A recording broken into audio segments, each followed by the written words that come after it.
Good morning, ladies and gentlemen. My name is Sylvie, and I will be your conference operator today.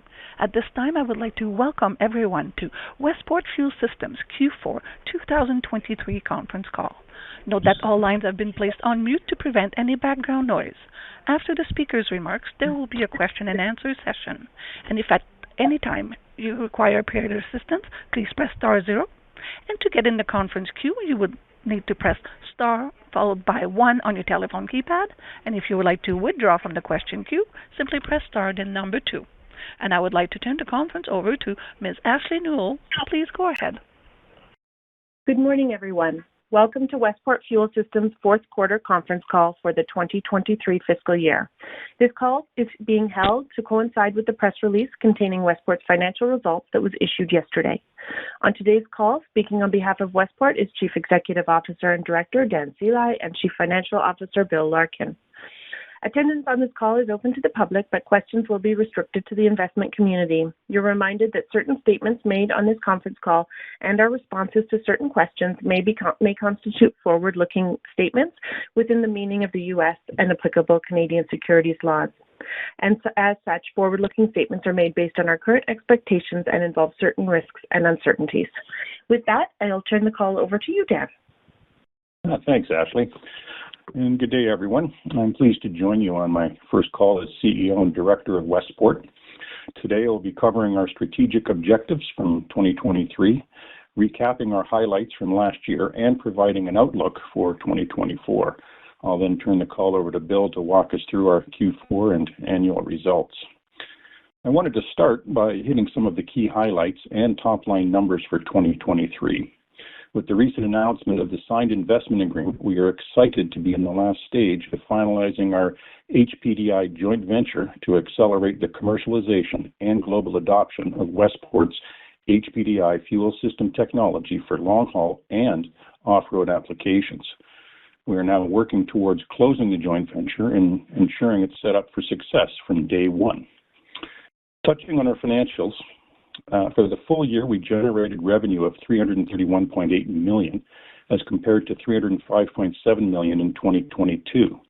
In addition, we continued to delivering improved gross margins both in dollar terms and as a percentage revenue, with total gross margin for 2023 of $48.9 million, or 15% of revenue, as compared to $36.2 million, or 12% of revenue in 2022.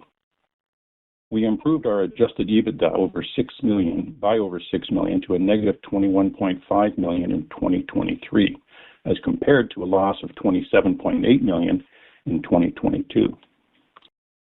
My first 2 months with Westport have been a great adventure. I have visited all our main facilities, gained a deep understanding of our technology and products, and learned about Westport's strengths and what improvements need to be made to optimize our productivity.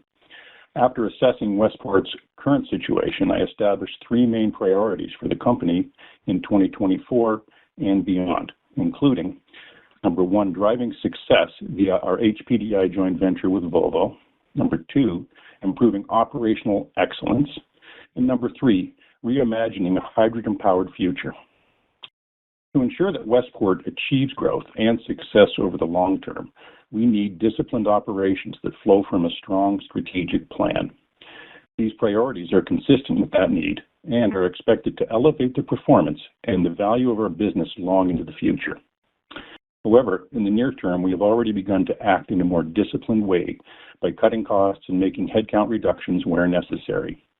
As an example, in 2023, our overall headcount declined compared to the previous year, primarily due to the necessity to scale down operations at our facility in Argentina, the consolidation efforts in Italy, and closing of our production plant in India. We expect this trend to continue and for our overall headcount to decline compared to certain financial metrics like gross margin as we increase our discipline and focus on operational excellence. I am also excited to announce that earlier this year, we delivered the first LPG fuel system to our global OEM customer. This program is a demonstration of exactly the type of work that our light-duty business should be undertaking. We were able to secure a multi-year program and deliver against this program with minimal capital expenditures and no expansion to our production footprint. Regarding Asia, our recent pivot in India is proving to be beneficial so far. We are seeing some benefits from our restructuring, and our new approach appears to be net positive. This includes leveraging our local partner to deliver components and systems into this market, which is one of the fastest growing markets in the world. Regarding China, facility construction is underway and capital investment for the assembly lines and other equipment is in progress. Recently, the regulations associated with hydrogen components have changed in China, resulting in a slightly longer timeline to complete the certification of the initial products we plan to launch in China. We therefore anticipate production will commence in the second quarter of 2025 rather than later in 2024 as originally expected. Westport is fortunate to be part of a compelling industry in which alternative fuels are seeing increased support and investments. Many industry experts believe that over the next 6 years, alternative fuels will become more affordable and easier to access. Government policies and regulations are also being implemented to support this shift as hydrogen fuel stations are beginning to populate the transportation corridors across the EU. By 2030, we expect to see a significant change in the alternative fuels industry. That aligns with Westport's goals of offering more hydrogen fuel-based options to support the future of sustainable transportation. I also wanted to highlight our recent efforts around the commercialization of our products across multiple modes of transport. We are at the intersection of innovation and sustainability, and each program I am about to discuss represents another step forward in the pursuit of cleaner, more sustainable energy solutions. First, in November of 2023, we announced a collaboration with a leading global OEM in the rail industry. This partnership aims to adapt our hydrogen HPDI fuel system for applications in locomotives and related equipment used in freight and transit rail sectors. By leveraging the power of hydrogen, we hope to contribute to a greener future for rail transportation. Secondly, in December, Westport proudly announced a monumental development program with a global heavy truck manufacturer. This program focuses on adapting our next generation LNG HPDI fuel system to meet the stringent Euro 7 emissions requirements for heavy-duty vehicles. With a significant investment of $33 million funded by the OEM, we are working diligently to integrate cleaner energy solutions into the transportation sector. Lastly, we are engaged in a proof of concept project with a global supplier of power solutions for marine applications. Beginning this quarter, this project will explore the use of our HPDI fuel system fueled with methanol for marine propulsion. With the support of our OEM partner, we aim to explore alternative, sustainable energy sources for maritime transportation.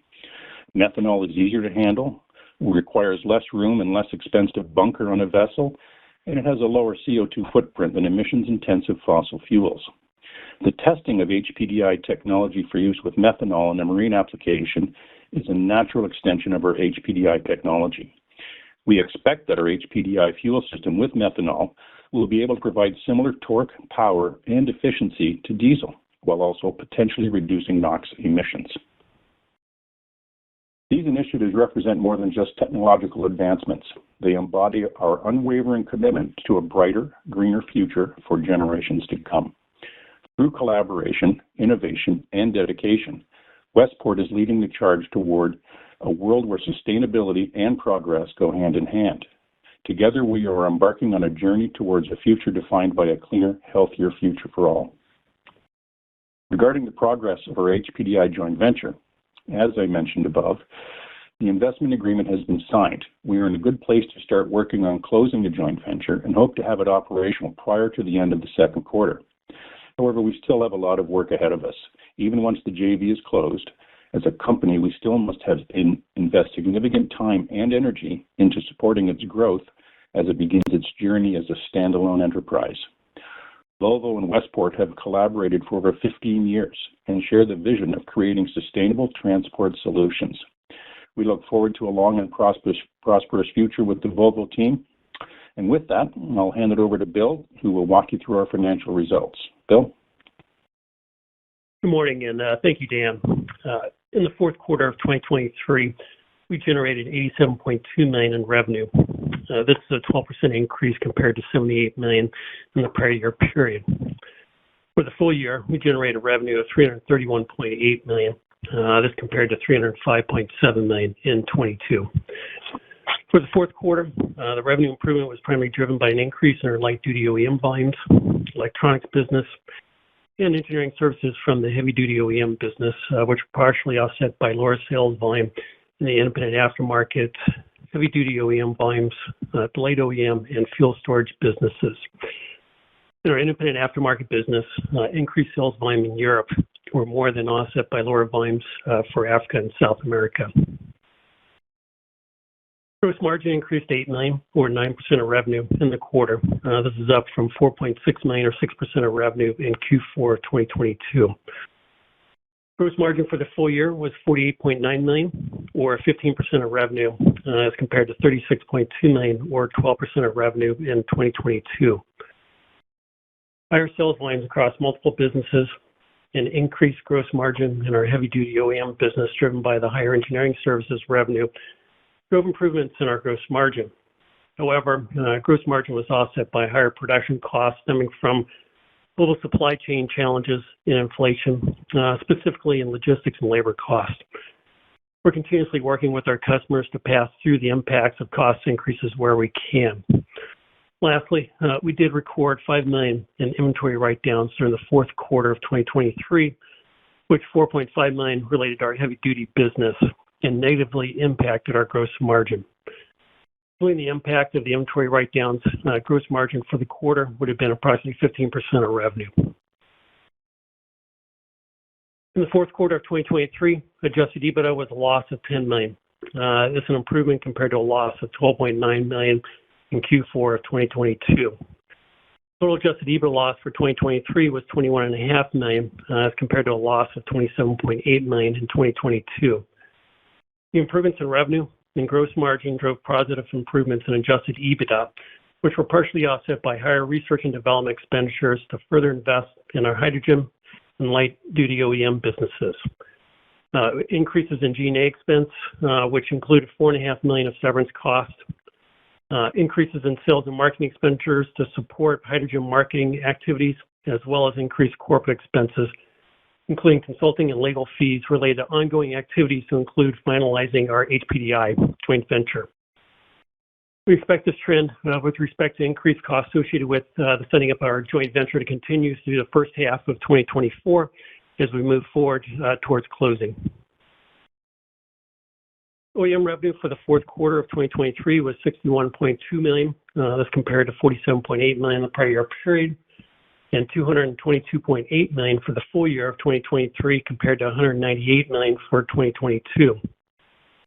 The increase in revenue for the fourth quarter is primarily driven by increased sales volumes in light-duty OEM and electronics businesses, as well as higher engineering services revenue from our heavy-duty business. This was partially offset by lower sales volumes in our heavy-duty OEM volumes and the light OEM business. The gross margin in our OEM business expanded in the quarter, increasing to $800,000, or 1% of revenue, an increase from negative $800,000, or negative 2% of revenue in Q4 of 2022. Gross margin in our OEM business for the full year of 2023 increased to $25.3 million, or 11% of revenue. This is compared to $13.6 million, or 7% of revenue in 2022.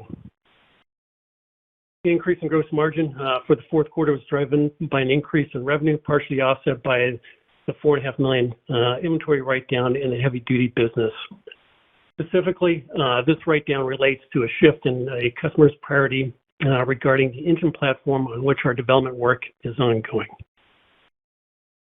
On the LPG side of our business, we're excited to start shipping our Euro 6 fuel systems to our global OEM customer earlier this year. As a reminder, this program includes both Euro 6 and Euro 7 deliveries and expected to generate approximately €255 million in revenue through 2028. Affordability drives the buying decision in the LPG market. Currently, on average, the cost of LPG in Europe is less than half the cost of petrol or diesel, and our products enable customers to take advantage of these fuel price differentials. Independent aftermarket revenue for the fourth quarter of 2023 was $26 million, compared with $30.2 million in the prior year period, and $109 million for the full year of 2023, compared to $107.7 million for 2022. Lower sales volumes in Africa and South America markets drove down the quarterly decline, partially offset by higher sales volumes in Europe. Despite the decrease in our Q4 2023 independent aftermarket revenue, our gross margin increased to $7.2 million, or 28% of revenue, compared to $5.4 million, or 18% of revenue in the prior year period. Margins for the quarter were primarily impacted by the positive sales mix, lower electronic components cost, and increased sales volumes in Europe. For the full year, the independent aftermarket gross margin increased to $23.6 million, or 22% of revenue, compared to $22.6 million, or 21% of revenue for 2022.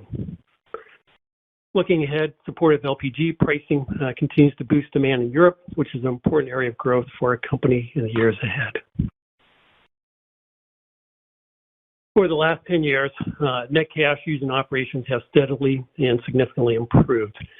We've seen a substantial improvement in a reduction in our cash used in operations to $13.2 million in 2023, compared to cash used in operations of $34.6 million in 2022 and $43.8 million in 2021. We are encouraged by this trend as it shows the sustainable and meaningful improvements we've been making across the entire business over the long term. Regarding liquidity, our cash and cash equivalents at December 31, 2023 was $54.9 million, which was a net decrease of $31.3 million in 2023. This compared to $86.2 million in cash at the end of 2022. Cash used in operating activities was $13.2 million, and the year-over-year reduction in cash used in operating activities was facilitated by improvements in working capital. We purchased $15.6 million of fixed assets during 2023 and had $2.2 million in net debt payments. In Q4 2023, we secured an additional $11.5 million in new term loans, and we secured an additional $3.9 million in the first quarter of 2024. As I mentioned, corporate costs were higher due to increased costs related to ongoing activities to finalize the joint venture, along with increased legal fees related to our restructuring in India and $4.5 million in severance costs. As Dan mentioned, cutting costs through 2024 is the main priority, and we've already begun taking the necessary steps in areas like headcount to make impactful reductions. Regarding our cash burn trend, we are making progress, but we still have a lot of work to do here. Looking forward, we have multiple projects and initiatives either announced or underway that will have a positive impact on our liquidity as we continue to prioritize solidifying our balance sheet. First, the formation of our HPDI JV is almost complete and is substantial for Westport financially and HPDI commercially. To recap the arrangement, Volvo's payments for their 45% share of the joint venture includes an initial $28 million and an earn-out amount of up to $45 million, which is a clear signal of their commitment to the future growth of HPDI. That also helps shore up our balance sheet. With the investment agreement signed, closing the JV will be our next step in establishing our commitment to Volvo and our HPDI technology. Moving forward, we'll continue to be prudent in our liquidity management, and multiple steps are being taken to do so.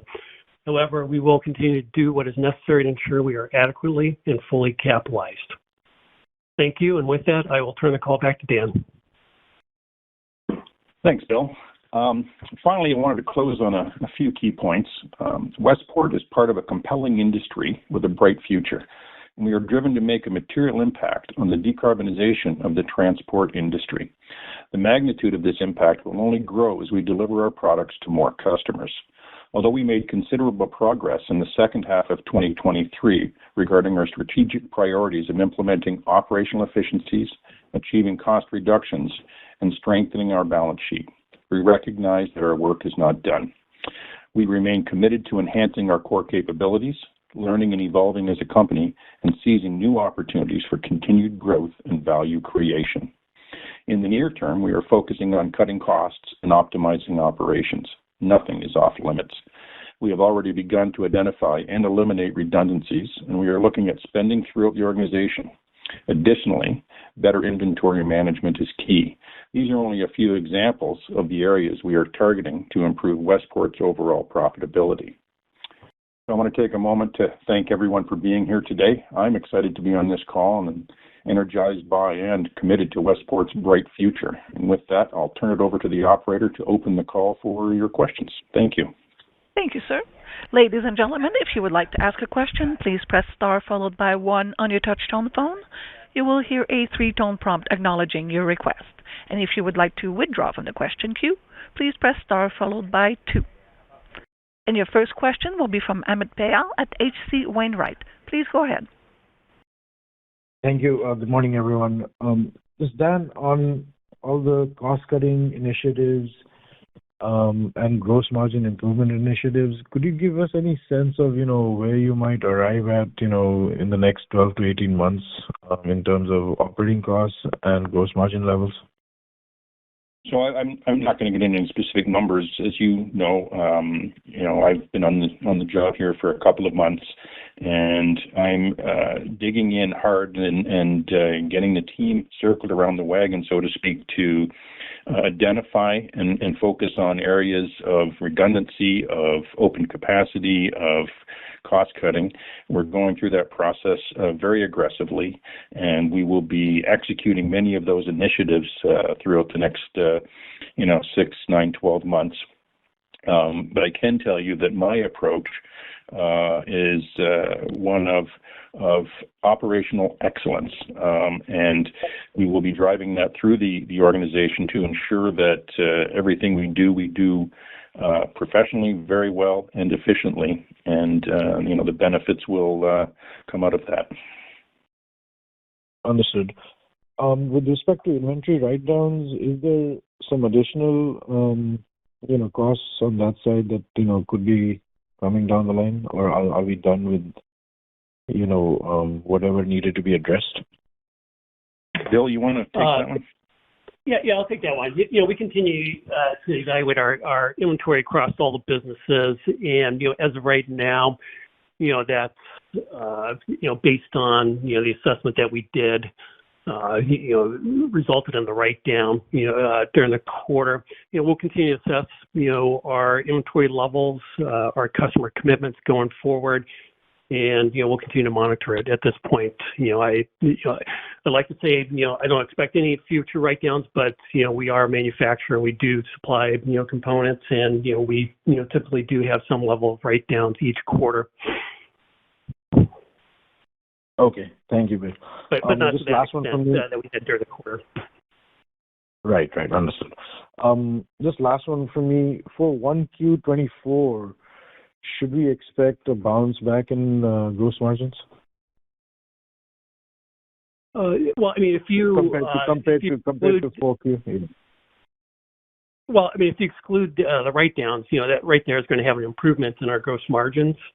As Dan said, we're looking at reducing our cost structure across the entire company, and it's over time, we would expect to see improvements in our gross margin. But as of right now, a lot of those improvements will be dictated by the timing of executing and implementing those initiatives across the company. Okay, understood that. That's all I think. That's not the question, though. Okay. Thank you. Next question will be from Rob Brown at Lake Street Capital Markets. Please go ahead. Good morning. Good morning. And welcome, Dan. As you kind of move into the Volvo JV process, could you give us a sense of sort of how the first year or so of that JV should look and ramp, and what sort of your expectations coming out of that over the first 12 or 18 months? Sure. I mean, the first 12 months, it's really getting the organization up and running as a standalone entity, ensuring that all the business processes, the policies, procedures we need to run a standalone business are in place. I mean, the product is that we're shipping today. It's the product we'll be shipping next quarter. It's the building the business around it with our partner and making sure that's all organized well and running. And then, of course, we're going to continue on, developing the technology and building the future for the joint venture. Okay, good. And then on China, I wanted to clarify your comments that the China sort of activity there you said was running a little behind schedule. How do you see that playing out, and is there enough visibility to sort of say 25, or is it still unclear on how that ramps? No, the changes in the Chinese regulations are having us, on the product that we've been developing, having us go through some new regulatory testing and certification. It hasn't changed the timeline of our development of these new hydrogen components. It just delays how fast we can put them into the market. And there's no sense having a plant sitting there empty while we're going through a certification. We're just timing the move into the plant with the certification and the production, just to ensure that we're efficient in managing our costs. The timeline of our development has not changed. We're developing the hydrogen product, and those will be going to the market in China. Okay, great. Thank you. I'll turn it over. Thank you. Next question will be from Eric Stein at Craig-Hallum. Please go ahead. Good morning, everyone. Good morning. Good morning. Hey, good morning. So just wanted to clarify. So with the JV, and I know in that first 12 months, it really is focused on, how do you get it set up? How is everything working together? But just to be clear, I mean, that really shouldn't impact the volumes that you would be shipping to Volvo today, right? As you said, Q1 will be the same model that you have been shipping, the on and off engine components. Is that how we should think about that? And with that in mind, what is your expectation for those volumes in 24? Yeah, we're getting, obviously we're getting regularly informed by Volvo of the volumes they need of those components. We don't see, any changes from what we're building today. And, we're in fact, hoping to help them move even more product, right? That's one of the goals of this joint venture. But the volumes will not change from what we're shipping today. Okay. And of course, over time that's going to grow. Sure. But immediately it's a pretty steady state. Sure. I'm just trying to kind of get a sense here of the near term as you kind of get into that changeover. Maybe I know you called out, or Bill called out, lower HPDI volumes in Q4. I mean, just curious, does that have anything to do with the joint venture timing? Is that more the model change, or how should we think about that? Yeah, no, the volumes aren't driven by the JV activities. Our goal is to have a seamless transition so there is no disruption in delivering components and systems to our JV partner, to our customer. And so, that's what we're focusing on. We will go through a transition period, but, ultimately, we expect, one of the outcomes of entering into the JV is to drive higher volumes, which, for our business, volumes solve a lot of issues, in terms of driving top line growth and profitability of the overall business. Sure. Yep, understood. Okay, and then lastly, just on the LPG programs, good that you started those in Q1 here. Can you just remind us, I know that it's the Euro 6 and the Euro 7, it's over the next 4 to 5 years. You called out I believe 255 million euros. Can you just give a brief reminder on how that kind of should break down, at least as your expectations are today? When you say breakdown, do you mean by period, Yeah, by period. I mean, obviously starts in 24, probably heavier in 25, just some high-level discussion of that. Yeah, I think we're going to see clearly a ramp up this year. in delivering components to our OE customer, and we expect that increase to continue into 2025. And then we get and then we start, seeing just slight increases from there. But we will see a big jump this year, a big jump next year, and then, somewhat stabilizing beyond 25. Yeah, okay. That's a pretty quick ramp up and into their capacity numbers, and then it'll run. Okay, thank you. Thanks, Eric. Next question will be from Chris Dendrinos at RBC Capital Markets. Please go ahead. Yeah, good morning. Thank you. Good morning. I wanted to go back to Amit's question here, just on the the priorities and then the objectives to kind of improve that operational excellence. And I guess maybe just a bigger picture question, but maybe looking out 12 to 18 months, like how do you envision this? How does this company look then versus today? Are there sort of big changes that we see, or is it more of like this kind of gradual progression? And just kind of want to get your perspective on what you foresee with Westport in the future. Thanks. Sure. Over the next 12 to 18 months, we're going to be instituting, things like harmonized metrics across the operations to drive performance. We're going to be, trying to optimize our our capacity utilization. We're going to be looking at balancing overhead costs to the businesses. It's just a what I call operational excellence drive to go into every corner of our operations and put in place a discipline that will drive performance. And it takes time. It's not a next week, next month thing. There's a lot of really good things that we want to optimize and continue, and there's some things that we need to fix, and we will drive those in a manner that it can be executed without causing any issues to customers or supply, That's kind of my approach. It's my theory of operational excellence and driving it across the business. Got it. Okay. And then I guess follow-upping on that, is there an opportunity to consolidate some of the the manufacturing footprint? Because I think you mentioned capacity utilization, and then are there leases or anything like that sort of maybe slow that transition? Thanks. Yeah, as I said in my earlier talk, nothing is off limits. We're going to be looking, across the entire enterprise for areas to become more efficient, and consolidation is always, on that list that we look around and figure out what's the best setup and footprint for the long haul, and we'll be evaluating that.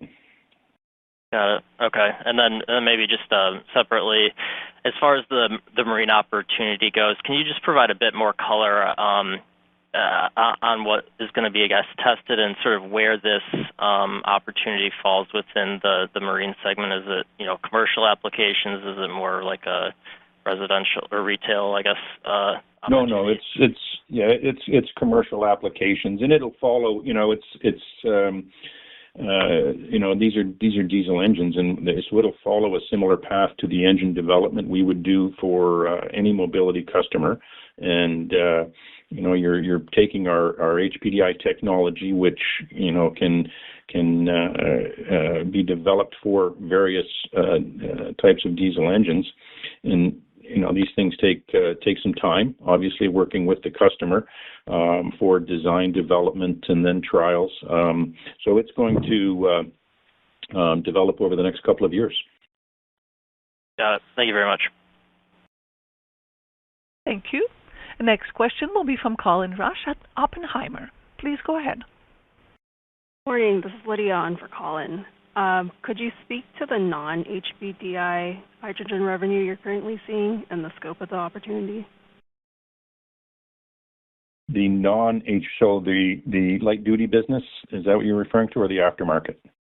Light-duty business, correct. Light-duty business, yeah. So the light-duty business is with Euro 6 and Euro 7 and the launch of our new business with our OEM customer, we expect this year the ramp up of that technology into the marketplace, and it'll happen fairly quickly. I don't have this exact numbers in front of me here of what that'll do. Maybe Bill has some exact numbers, but the growth is pretty substantial for us. Great, thank you. And then as a follow-up, as you're looking at optimizing your supply chains on the natural gas vehicles, could you give us a sense of the scope of the opportunity to drive cost reduction, and then maybe the operating leverage potential for the platform as revenue grows? Yeah. So on our supply chain, I mean, I'm not going to get into any specific numbers that we're expecting to get from managing our supply chains, but it's a continual part of my overall operational excellence initiative includes the supply side of optimizing, the logistics, the cost of the product, cost reduction efforts, those types of things, we take the same approach to our suppliers as we do to our own operations. Thank you. Thank you. Next question will be from Jeff Osborne at TD Cowen. Please go ahead. Hey, good morning. I had a couple questions on my side. I was just curious if there's any update after you've had 2 months on the job, and I imagine connected with some of your leading partners on the ICE engine side. Any updates around the commercialization timeline, especially just given some of the hydrogen infrastructure projects globally have been a bit delayed relative to expectations? You mean beyond the Volvo joint venture? Correct. Yeah.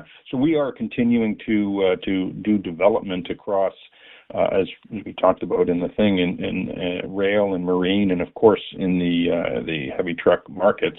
And we're going to continue to do that. We're in discussions with other OEMs, and I'm going to continue to market and push the potential gains of that technology to those OEMs. I guess I was just trying to get at it. You had some exciting announcements in sort of the October through December period. Do you anticipate those to be 2 to 3 year development contracts, and so we're really looking out to 2027 and beyond for those to come to fruition, or what's your expectation of development cycles for some of the more recent announcements? Yeah, there might be. I'd have to get the specific timing for you, which we can follow up with. Because marine, rail, and the trucking industry all have somewhat different development cycles, and of course, from that comes different development times. And as you said, I'm here 2 months, so I haven't got that at the top of my head of what where we are in the timing of those and what the endpoint is. But I can certainly follow up with that. No worries. Maybe 2 for Bill. There's 6 days left in the quarter. Can you give us any directional comments about how Q1 is shaking out relative to Q4, both from a top line and maybe a margin perspective? Yeah, no, we typically don't provide any guidance, as you're aware.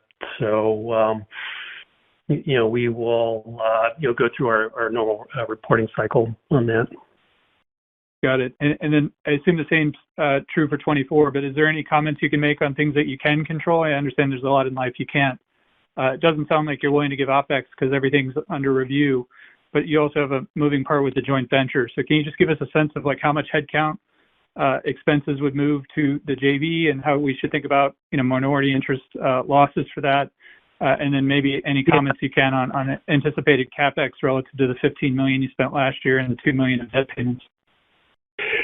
No, and I think we've talked about this before.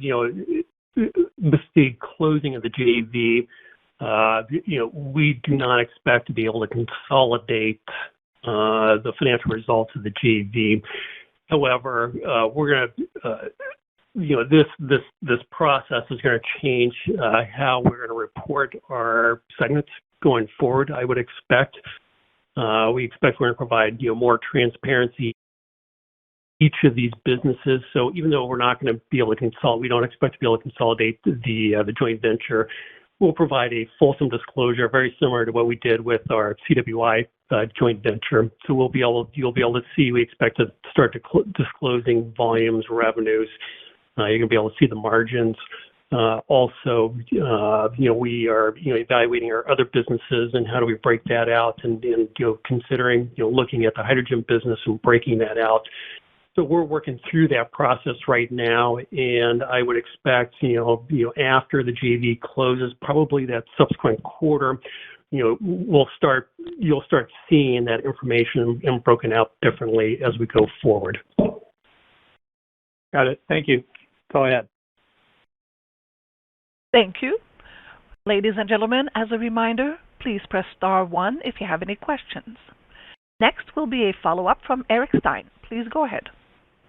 Hey, everyone. Yeah, just a quick follow-up here. So more of a high-level question. I know for Volvo in this is joint venture, it's obviously the internal combustion engine, key part of their strategy going forward, differentiated product in the market. But, whether it's Volvo's view or your combined view as a joint venture partner, what do you envision this being as potentially as a percentage of the overall market as you see it developing going forward? And you've got a number of technologies that are kind of in the mix for those future volumes. Yeah, good question. And I think we'd have to defer to Volvo on that. They have the eyes and view of the market growth. They've been announcing their priorities and their focus. The exact or specific breakout of the HPDI technology versus the alternatives, I think you'd have to ask them, and we're relying on them as the experts to know that market and hopefully optimize it in regards to the joint venture. All right. I guess it was worth a try, but something we'll stay tuned on. Thank you. Yeah. Thank you. And at this time, we have no further questions. Please proceed.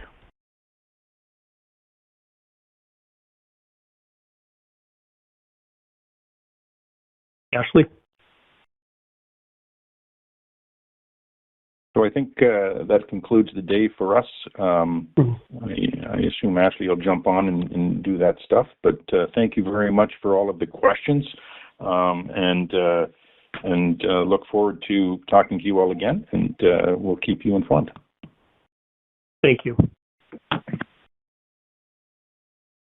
Thank you. Ladies and gentlemen, this does indeed conclude your conference call for today. Once again, thank you for attending. And at this time, we do ask that you please disconnect your lines.